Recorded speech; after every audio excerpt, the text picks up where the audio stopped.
Right now, in a database you've never seen, you might be filed as a weekend alcoholic or financially challenged.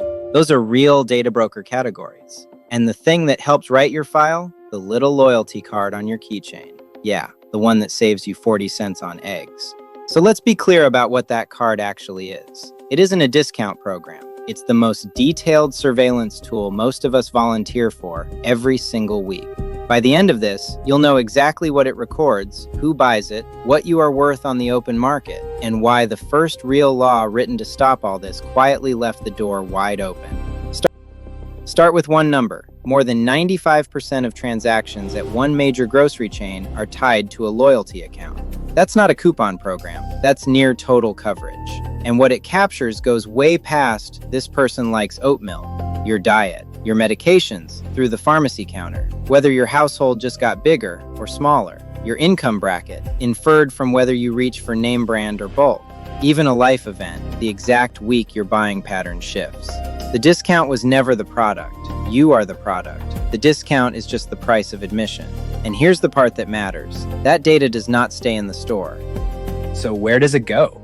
Meet the quiet powerhouse behind one of America's biggest grocers, its own in-house data science company.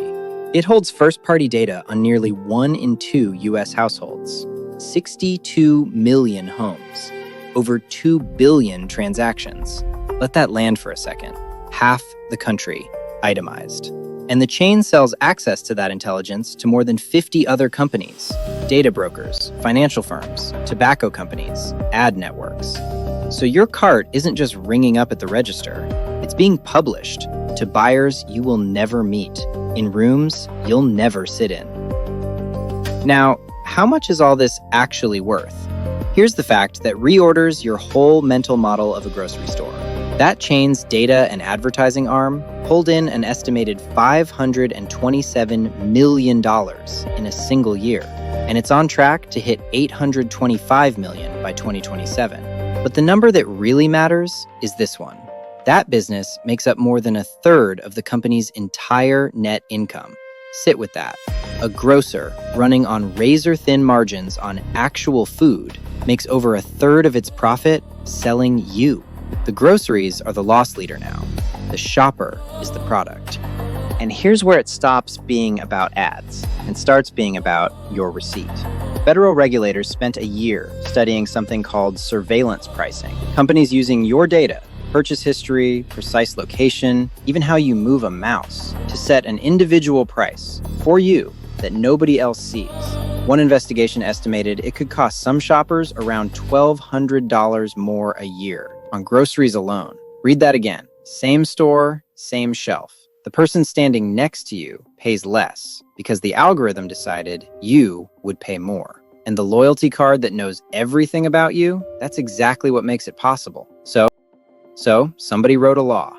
This October, Maryland becomes the first state in the country to ban surveillance pricing on groceries. Your personal data can't be used to charge you a higher individual price. Genuinely a big deal. But, and you knew there was a but, read the fine print. The ban carves out an exemption for loyalty programs, as long as they're voluntary, which means the one place all that shopper data actually lives, the loyalty account, is the exact place the new law politely steps around. The front door gets locked. The side door, the one hanging on your keychain, stays wide open.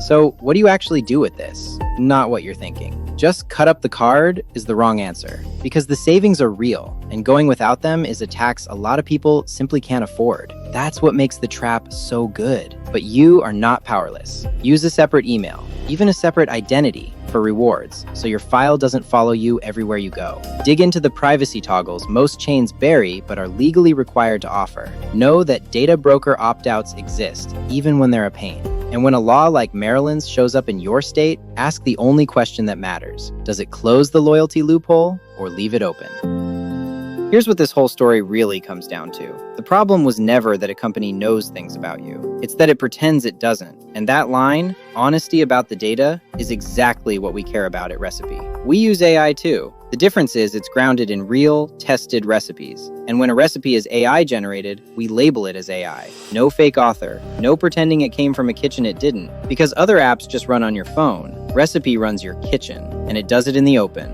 So this week, go check your grocery app's privacy settings. Then come back, because next time, we're asking the question all of this leads to. When your fridge starts ordering groceries for you, who's really deciding what ends up in your cart? Subscribe, and I'll see you there. Subscribe. Long-form explainers, weekday afternoons.